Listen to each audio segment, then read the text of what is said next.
نحمد و نصلی علی رسولہ الکریم اما بعد۔ میرے عزیزو دوستو بزرگو،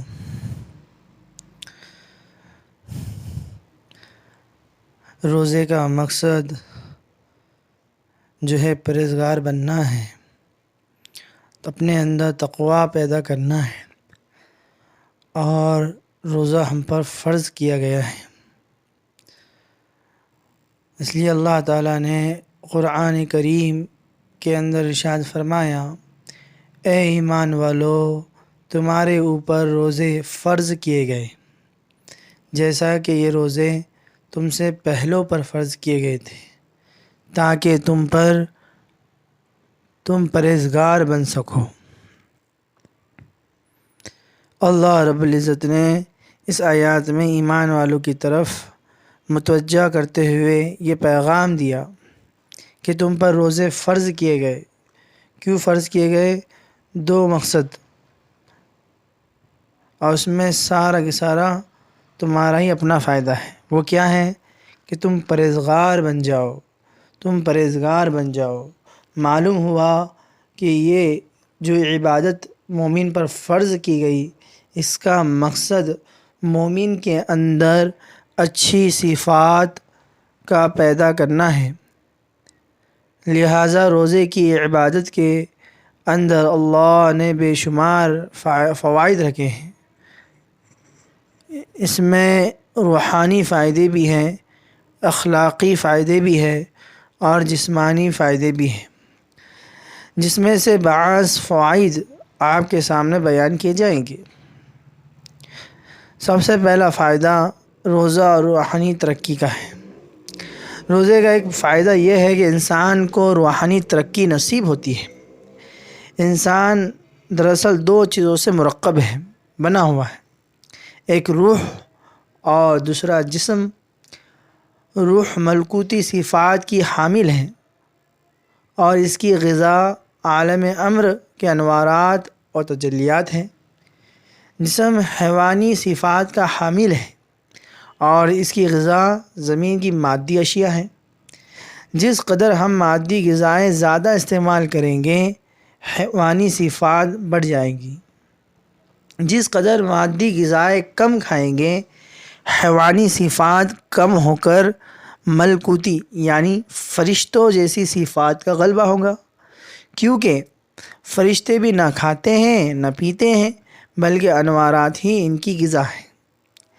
روزے کا مقصد یہی ہے کہ نفس کو بھوکا رکھا جائے، تاکہ اس کی حیوانیت ختم اور روحانیت کو قوت ملے۔ جب روح کو قوت ملتی ہے تو اس سے اس کے دل میں خود بخود رقت اور نرمی پیدا ہو جاتی ہے۔ اس میں فکر آخرت اور عبادت کا ذوق شوق بڑھ جاتا ہے۔ تلاوت قرآن اور ذکر اذکار کی کثرت کی وجہ سے اس پر انوارات اور تجلیات کا ورد ہوتا ہے، جس سے اس کی روحانی ترقی میں مزید اضافہ ہو جاتا ہے۔ اسے اللہ کی معرفت اور اللہ کا قرب حاصل ہوتا ہے۔ تو روزے مومن پر اس لیے فرض کیے گئے تاکہ ان کی روحانیت میں اضافہ ہو، اور یہ اللہ تعالیٰ کا قرب حاصل کرنے کے قابل ہو سکے۔ بھوک سے واقفیت ایک بڑا فائدہ، یہ ہے اکثر بیشتر لوگ بسیار خوری کے مریض ہوتے ہیں، عادتاً زیادہ کھانے کے عادی ہوتے ہیں، یعنی کھانے کی ضرورت نہیں ہوتی لیکن کھانے کی عادت پڑی ہوتی ہے۔ کئی لوگ ایسے ہوتے ہیں جن کو پتہ ہی نہیں ہوتا کہ بھوک ہوتی کیا چیز ہے، جب چاہا کھا لیا، جب چاہا پی لیا۔ رمضان المبارک میں روزے رکھنے سے ان کو بھی پتہ لگ جاتا ہے بھوک کیا ہوتی ہے، بھوک سے ان کی واقفیت ہو جاتی ہے۔ دین اسلام میں کتنا پیارا یہ قاعدہ بنا لیا ہے کہ سال میں ایک مہینہ تم روزے رکھو۔ اس سے کیا ہوگا؟ وہ لوگ جو من پسند کا روزہ کھاتے ہیں، انہیں یعنی من پسند کے روز کھاتے ہیں، جو دل چاہا وہ کھا لیتے ہیں، انہیں بھی پتہ لگے گا جب پیٹ کے اندر کچھ نہ جائے تو بندے کی حالت کیا ہوتی ہے۔ من پسند کا کھانے والے، آج کل اکثر لوگ من پسند کا کھاتے ہیں۔ مانگنے والا بھی آج کے دور میں روٹی نہیں مانگتا، مانگنے والے کو روٹی دو انکار کر دے گا، کہے گا مجھے روٹی نہیں چاہیے، مجھے 5 روپیے چاہیے۔ وجہ کیا؟ سگریٹ پینی ہے، چائے پینی ہے۔ اور ماشاءاللہ یہ جو فقیر مانگنے والے ہیں یہ تو بڑے امیر ہوتے ہیں۔ ایک فقیر کی ریسٹورانٹ میں جا بیٹھا اور ایک اور آدمی بھی بیٹھنا چاہتا تھا لیکن بیٹھنے کی جگہ نہیں تھی، وہ ایک میز باقی تھی تو مجبوراً اس کو وہیں سامنے بیٹھنا پڑا۔ جب وہ بیٹھا تو فقیر نے کہا ہم مل کر آرڈر دے دیتے ہیں، تو اس نے کہا کہ ٹھیک ہے چلو، یہ بھی سادہ روٹی کھانے والا ہے اور ہم بھی دال روٹی کھانے والے ہیں، تو ہمارا مل کر اچھا گزارا ہو جائے گا۔ اب جب آرڈر دینے لگے تو اس فقیر نے جناب مرغے چرگے اور نہ جانے کیا آرڈر دے دیا۔ اب یہ گھبرا گیا، میرے پاس تو پیسے ہیں نہیں اور یہ مرغے چرگے کا بل دینا پڑے گا تو کیا بنے گا۔ اس کے منہ پر پریشانی دیکھ کر اس سے نے پوچھا کہ بھئی پریشان کیوں ہیں؟ اس نے کہا کہ بھئی میں تو اتنی پیمنٹ نہیں کر سکتا۔ اس نے کہا جتنی کر سکتے ہو کر دے، نہ باقی میں کر دوں گا۔ یعنی آج کل کے مانگنے والوں کا بھی یہ حال ہے۔ شریعت کا حسن، اس لیے ہسپتال میں جا کے دیکھیے تو کم کھانے کی وجہ سے بیمار لوگ نہیں ملیں گے، زیادہ کھانے کی وجہ سے بیمار لوگ ملیں گے۔ بلڈ پریشر کے مریض ہوں گے، زیادہ نمکین اور مرغن اشیاء کھانے کی وجہ سے معدے کا السر، زیادہ مرچ مسالے وغیرہ والی چیزیں کھانے کی وجہ سے دل کی بیماریاں، زیادہ چکنائی والی چیز کھانے کی وجہ سے، تو یہ تمام بیماریاں وہ ہیں جو زیادہ کھانے سے تعلق رکھتی ہے، کم کھانے سے تو تعلق نہیں رکھتی۔ تو شریعت میں کتنا حسن ہے کہ روزہ رکھنے کا حکم دیا گیا۔ جب کچھ وقت ان کو بھوکا رہنے کو ملے گا تو ان کو بھی پتہ چل جائے گا کہ جن کے ہاں کھانا نہیں بنتا ان غریبوں کا دن کیسے گزرتا ہے، احساس پیدا ہوگا۔ ہم لوگ ایک مرتبہ امریکہ کے ایک مدرسے میں بیٹھے تھے۔ حضرت مولانا پیر ذوالفقار احمد نقشبندی دامت برکاتہم واقعہ اپنے سفر کا سنا رہے ہیں کہ ہم لوگ ایک مرتبہ امریکہ کے ایک مدرسے میں بیٹھے تھے۔ ایک طالبہ آئی جو قرآن پاک پڑھتی تھی، اس نے شکایت کی مدرسے میں جو کوک ریسیپی والی مشین ہے وہ نہیں چل رہی ہے۔ تو میں نے اس سے کہا بھائی اطلاع دیتے ہیں، کمپنی والے آ کر ٹھیک کر دیں گے، کل تک مشین ٹھیک ہو جائیں گی۔ کہنے لگی مجھے پیاس لگی ہے۔ میں نے کہا کہ پانی کا کولر تو لگا ہوا ہے، ٹھنڈا پانی میسر بھی ہے، آپ جا کے پی لیں۔ کہنے لگی میں پانی پیوں؟ پوچھا کہ بھئی اس میں کیا عرض ہے؟ تو تھوڑا سوچ کر کہنے لگی پچھلے 9 سالوں میں مجھے یاد ہی نہیں کہ میں نے کبھی پانی پیا ہو۔ تو کیا پیا؟ کہنے لگی اکثر پیپسی پی، اور اگر پیپسی نہ ملے تو جوس پیا۔ 9 سال سے پانی پینے کی نوبت ہی نہیں آئی۔ ایسے بھی لوگ ہوتے ہیں۔ یہ تو وہی بات ہوئی کہ ایک مرتبہ فرانس کے ملک میں بادشاہ اپنی بیوی کے ساتھ بات چیت کر رہا تھا۔ باہر ہنگامہ ہوا، جب کھڑکی سے دیکھا تو لوگوں کا ہجوم تھا۔ اس نے بادشاہ سے پوچھا یہ لوگ کیا کر رہے ہیں؟ اس نے کہا یہ جلوس نکال رہے ہیں۔ کس لیے جلوس نکال رہے ہیں؟ اس لیے کہ ملک میں آٹا نہیں ہے، کھانے کے لیے روٹی نہیں ہے۔ تو جب اس نے کہا کہ کھانے کے لیے روٹی نہیں ہے تو اس کی بیوی کہنے لگی اگر روٹی نہیں ملتی تو یہ ڈبل روٹی کھا لے۔ یعنی اس کو یہ بھی اندازہ نہیں تھا کہ جب روٹی نہیں ملتی پھر ڈبل روٹی بھی نہیں ملا کرتی۔ تو ایسے بھی لوگ دنیا میں ہیں۔ بایزید بستانی رحمۃ اللہ علیہ ایک مرتبہ بھوک کے فضائل بیان کر رہے تھے، تو کسی نے کہا کہ حضرت بھوک کے بھی فضائل ہوتے ہیں؟ فرمایا ہاں، اگر فرعون کو بھوک ملتی تو وہ کبھی خدائی کا دعویٰ نہ کرتا، اس لیے خدائی کا دعویٰ کیا ہی اس لیے تھا کہ اس کا پیٹ بھرا ہوا تھا۔ جب پیٹ بھرا ہوا ہوتا ہے تو پھر بندہ اپنی اوقات بھول جاتا ہے۔ اللہ تعالیٰ ہم عاجز مسکینوں کو ہماری اوقات یاد دلانے کے لیے رمضان المبارک کو فرض کر دیا، تاکہ ذرا بھوک بھی لگے اور پیاس بھی لگے تو ہم کو ان غربا کی پریشانی کا احساس ہوگا، جن کے پاس 2 وقت کے کھانے کو مشکل سے ہوتا ہے تو وہ کس طرح گزارا کرتے ہیں۔ تو روزہ کے اندر ماشاء اللہ بڑی حکمتیں ہیں، مگر رزق کا معاملہ بھی عجیب ہے۔ میں اپنی زندگی میں، حضرت فرماتے ہیں کہ میں اپنی زندگی میں بے شمار جگہوں پر گیا، میں نے اکثر لوگوں کو اس دنیا کے اندر زیادہ کھاتے ہی دیکھا۔ تو جب اللہ تعالیٰ کی اتنی نعمتیں ہیں تو ان کا شکر بھی ادا کرنا چاہیے۔ ایک مچھلی دیکھی، اس کا نام تھا بلو ویل، اتنی بڑی مچھلی کہ اس کا وزن روزانہ 100 پاؤنڈ بڑھتا ہے، یعنی 50 کلو روزانہ بڑھتا ہے۔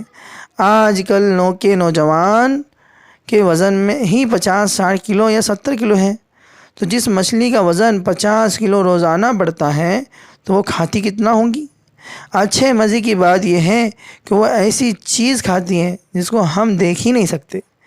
وہ سمندر کا پانی اپنے اندر لیتی ہیں اور اس کے جسم میں اللہ تعالیٰ نے ایک بہت باریک سی اسکرین بنائی ہوئی ہے، اس میں سے پانی گزرتا ہے تو پانی میں سمندر کے اندر جو چھوٹے چھوٹے بیکٹیریا ہوتے ہیں، آنکھ سے نظر نہیں آتے، وہ چھلنی کی طرح اسکرین کے ایک طرف رہ جاتے ہیں اور صاف پانی آگے نکل جاتا ہے۔ یہی بیکٹیریا سے غذا بنتے ہیں۔ کوئی اندازہ لگا سکتا ہے کہ وہ کھاتی کچھ نہیں، بس ہر وقت پانی اس کے منہ میں آ رہا ہے، جا رہا ہے، اور کچھ فلٹر ہو کے جو جھاگ سی بنتی ہیں اس کی غذا بن رہی ہیں۔ واہ میرے مولا، تیری نرالی شان ہے، ہر وقت وہ چلتی رہتی ہیں۔ اپنی زندگی میں وہ اتنا چلتی ہیں کہ 3 مرتبہ وہ چاند کا چکر لگا کر واپس آ سکتی ہے، اتنا سفر طے کرتی ہیں۔ اللہ تعالیٰ کے لشکروں کو اس کے سوا کوئی نہیں جانتا کہ دیکھو اس کی غذا اللہ نے یہ بنا دی۔ تو غذا تو بندے کی اللہ پہنچاتے ہیں۔ اللہ تعالیٰ نے یہ مہینہ اس لیے بنایا کہ اس مہینے میں مومنین اللہ تعالیٰ کی نعمتوں کی قدردانی کرنا سیکھیں، اللہ تعالیٰ شکر ادا کریں، اللہ تعالیٰ کا شکر ادا کریں۔ حقیقت یہ ہے کہ ہمارا رو روا اللہ کے انعام و کرم میں ڈوبا ہوا ہے، روا اللہ کے انعام میں اور کرم میں ڈوبا ہوا ہے، لیکن ہم غافل ہیں، ناشکرے ہیں۔ ایک صاحب جن کو اللہ تعالیٰ نے جوانی میں بہت کچھ دے دیا، اتنا کچھ دیا کہ کئی ملوں کے یہ مالک ہیں، حالانکہ بہت عمر چھوٹی، لیکن یہ اللہ تعالیٰ کی تقسیم ہے۔ ہم اللہ تعالیٰ کی تقسیم پر راضی۔ اس بندے کے پاس اتنا مال تھا کہ اگر یہ روزانہ ایک جہاز خود کرائے پر لے کر اکیلے کے لیے جاتا تو یہ روز عمرہ کر کے واپس آ سکتا تھا، لیکن اتنا پیسہ ہونے کے باوجود اللہ تعالیٰ شانوں کہ اس نے زندگی میں کبھی عمرہ نہیں کیا۔ خیر ایک موقع میں اس عاجز سے بیعت ہو گیا، پوچھا بھئی عمرہ کیوں نہیں کیا؟ کہنے لگا جی بس میں کچھ اپنے آپ کو اپنے دل کو سنوار لوں، پیش ہونے کے قابل ہو جاؤں۔ پھر میں نے اس سے بات سمجھائی، دیکھو جب ہمارے کپڑے میلے ہو جاتے ہیں تو ان کو ہم دھلانے کے لیے لانڈری میں دھوبی گھاٹ میں لے جاتے ہیں۔ کپڑوں کے وہاں جانے کا مقصد ہی یہ ہوتا ہے کہ وہاں سے دھل کر آئے۔ کبھی کپڑے نے یہ کہا کہ میں کچھ صاف ہو جاؤں گا پھر دھوبی گھاٹ جاؤں گا۔ آج بندے کہیں گا کہ بھائی اگر تو صاف ہو گیا تو پھر دھوبی گھاٹ جانے کی ضرورت ہی کیا، وہاں تو جاتے ہی دھلنے کے لیے ہے۔ تو خدا کے بندے بیت اللہ شریف تو جاتے ہی دھلنے کے لیے، اگر ادھر ہی دھل گئے تو پھر تمہیں کیا ضرورت ہے جانے کی؟ اب اس کو بات سمجھ میں آئی، کہنے لگا جی میں عمرے پر جاؤں گا۔ یہ چھوٹی چھوٹی باتیں ہوتی ہیں جو شیطان نے ذہن میں ایسی رچا دی ہوتی ہیں کہ انسان فیض سے محروم ہو جاتا ہے۔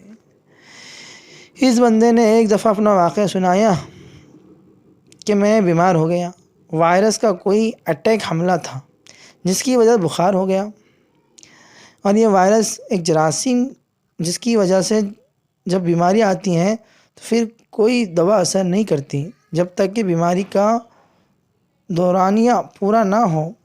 ایک بیماری بیکٹیریا کی وجہ سے بھی ہوتی ہے۔ یہ بیکٹیریا بہت چھوٹا جراثیم ہوتا ہے، اتنا بڑا انسان اس چھوٹے سے جراثیم کے حملے کی وجہ سے چارپائی پر پڑ جاتا ہے، اٹھا نہیں جاتا، کھایا نہیں جاتا۔ اپنی اوقات تو بندے دیکھیں، اللہ کے لشکروں میں سے ایک چھوٹا سا جاندر اگر اس کے اندر جا کے اپنا عمل شروع کر دیتا ہے، اس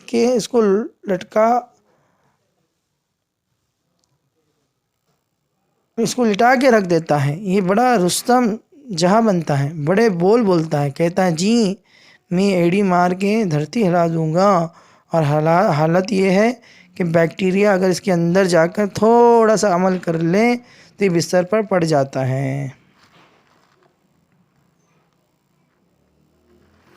ہارون رشید رحمۃ اللہ علیہ ایک دفعہ پیاس لگی، خادم کو کہا پانی لاؤ۔ جب پانی کا پیالہ ہاتھ میں آیا تو ایک عالم وہاں بیٹھے ہوئے تھے، وہ عالم کہنے لگے ہارون رشید تھوڑی دیر ذرا صبر کرو، میری بات سن لو۔ تو ہارون رشید رک گیا۔ اس نے کہا ہارون رشید مجھے یہ بتاؤ، اگر تمہیں سخت پیاس لگے اور پوری دنیا میں ایک پیالہ پانی کے سوا پانی موجود نہیں تو آپ کتنی قیمت دے کر پانی خریدو گے؟ اس نے کہا میں آدھی سلطنت دے دوں گا اور پانی کا پیالہ لے لوں گا۔ اس نے کہا اچھا، اگر آپ پانی پی لیں اور پانی آپ کے جسم میں جا کے کہیں رک جائے، جیسے بعض لوگوں کو بیماری ہوتی ہے کہ پیشاب رک جاتا ہے، ان کو پھر ہسپتال جانا پڑتا ہے اور ڈاکٹر مصنوعی طریقے سے اس کو خارج کر دیتے ہیں۔ بندے کو اتنی تکلیف ہوتی ہے کہ ہم نے اس تکلیف میں بندے کو مچھلی کی طرح تڑپتے دیکھا ہے۔ اس نے کہا ہارون رشید اگر تمہارا پیشاب بند ہو جائے، پوری دنیا میں ایک طبیب ہے جس کے پاس دوائی موجود ہے، تو کتنی قیمت دے کر اپنے پیشاب کی وہ دوائی لے لوں گے؟ اس نے کہا آدھی سلطنت۔ اس نے کہا بادشاہ سلامت، معلوم یہ ہوا کہ پیالے کی قیمت آدھی سلطنت اور پیشاب نکلنے کی قیمت آدھی سلطنت، تو آپ کی پوری سلطنت کی قیمت پانی کا پیالہ پی کر جسم سے خارج کرنے کے بقدر ہے۔ آپ نے تو زندگی میں ہزاروں پیالے پانی پیا، کبھی اللہ کی ان نعمتوں کا شکر ادا کیا؟ واقعی اللہ کی نعمتوں کا انسان شکر کرا ہی نہیں سکتا۔ دیکھو سانس کا آنا اور جسم سے باہر نکلنا کتنی بڑی نعمت ہے، مگر ہم اسے نعمت ہی نہیں سمجھتے۔ جن لوگوں کو استھما دمے کی بیماری ہوتی ہے، ان کا کبھی سانس اکھڑ جائے تو ایسا لگتا ہے جیسے یہ بندہ ابھی مرا اور ابھی مرا۔ اس کے اندر سانس اندر اور باہر کا رہ جاتا ہے اور ہمارا سانس آرام سے آتا ہے باہر نکلتا ہے۔ ہم اس پر شکر نہیں کرتے۔ کتنی بڑی نعمت اللہ کی ہمارے پاس ہیں۔ اللہ اکبر کبیرہ۔ ہم اللہ تعالیٰ کا جتنا شکر ادا کرے اتنا تھوڑا ہے۔ اللہ تعالیٰ کی نعمتوں کا شکر بھی ادا کریں۔ اس پروردگار نے ہمارے کتنا خیر کا معاملہ کیا۔ اللہ رب العزت نے ایمان والوں کی طرف متوجہ ہو کر یہ پیغام دیا کہ ہم نے تم پر روزے فرض کیے۔ اب اس خطاب کو سن کر دل میں مختلف سوچیں آتی ہیں۔ ممکن ہے کہ کسی کے دل میں یہ سوچ بھی آئے کہ ہم سے ہمارے مالک حقیقی خفا ہو گئے ہیں، اس لیے سال میں ایک مہینہ ہمیں دین میں کھانے سے منع کر دیا ہے۔ اللہ نے اس سوچ کو درست کرنے کے لیے ارشاد فرمایا تم پر یہ روزے نہ تو سزا کی وجہ سے فرض کیے گئے اور نہ ہی اس وجہ سے کیے کہ ہمیں اپنے وسائل کے ختم ہونے کا خطرہ ہے، بلکہ فرمایا جیسا کہ روزے تم سے پہلوں پر فرض کیے گئے، یعنی یہ تم کو کوئی نئی پابندیاں عائد نہیں کی جا رہی، بلکہ یہ عبادت کا ایک تسلسل ہے اور تم سے پہلے آنے والے لوگ بھی یہ کام کرتے رہیں۔ اب جب مومن یہ سنتا ہے کہ پہلے لوگوں پر بھی روزے فرض تھے تو دل کو تسلی ہو جاتی ہے کہ اللہ رب العزت ناراض بھی نہیں ہے اور سزا بھی نہیں ہے، بلکہ یہ ایک عبادت ہے جو اللہ رب العزت کے قرب کا ذریعہ ہے۔ پھر روزہ فرض کرنے کا مقصد بھی بتا دیا، تمہیں بھوکا پیاسا رکھ کر تمہارے مالک کو کچھ نہیں ملے گا، بلکہ اس کا فائدہ بھی تمہارے لیے ہے، چنانچہ فرمایا تاکہ تم پرہیزگار بن جاؤ۔ معلوم ہوا کہ جو عبادت مومن پر فرض کی گئی اس کا مقصد بھی مومنین کے اندر اچھی صفات کا پیدا کرنا ہے۔ اب جب پوری آیات کو پڑھتے ہیں تو پھر دل کو تسلی ہو جاتی ہے اور دل میں یہ شوق پیدا ہوتا ہے ہم اس کی عبادت کو بڑے اہتمام کے ساتھ ادا کریں گے۔ اس آیات سے ہمیں ایک اور نقطہ بھی ملا، ہم بھی اپنے گھروں میں کبھی بیوی کو حکم دیتے ہیں، کبھی بچوں کو حکم دیتے ہیں، ہم سوچیں کہ کیا ہم بھی قرآنی اسلوب کو اپناتے ہیں؟ کیا ہم اس کو پیار سے پہلے بلاتے ہیں جب اس کو کوئی بات کہتے ہیں تو کیا کبھی اس کے فوائد، اس کی حکمتیں بھی ساتھ بیان کرتے ہیں تاکہ ان کا شعور کلیئر ہو جائے کہ یہ جو بات کہی جا رہی ہے اس کے پیچھے وجہ کیا ہے؟ ہم غلطی یہ کرتے ہیں کہ فوراً 2 لفظوں میں ایک بات کہہ دیتے ہیں، جب سننے والے کو پوری کلیئر واضح ہی نہیں ہوتی تو کئی مرتبہ اس کو تسلیم کرنے میں مشکلات پیش آتی ہیں۔ تو قرآن مجید نے ہمیں کتنا پیارا سلوک بتایا ہے۔ سالانہ روحانی ورکشاپ، رمضان المبارک کا مہینہ مومنین کے لیے سالانہ روحانی ورکشاپ کی مانند ہے۔ آج کی سائنٹیفک دور میں یہ پروفیشنل لوگ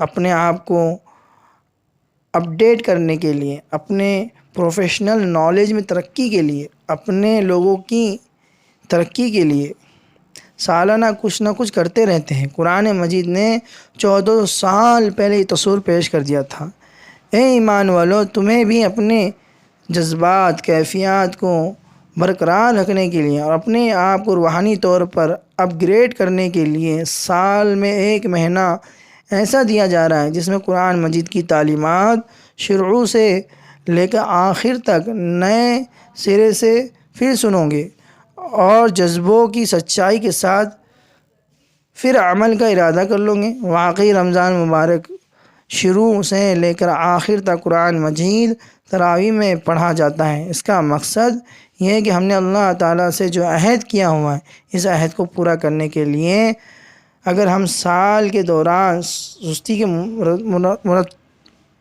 سستی کے عادی ہو گئے تو ہم اس کو ایک مرتبہ پھر سنیں اور نئے سرے سے بیٹری چارج کر کے ایک نئے عزم کے ساتھ اللہ تعالیٰ کی رحمتوں سے ایک انقلابی زندگی کا آغاز کریں۔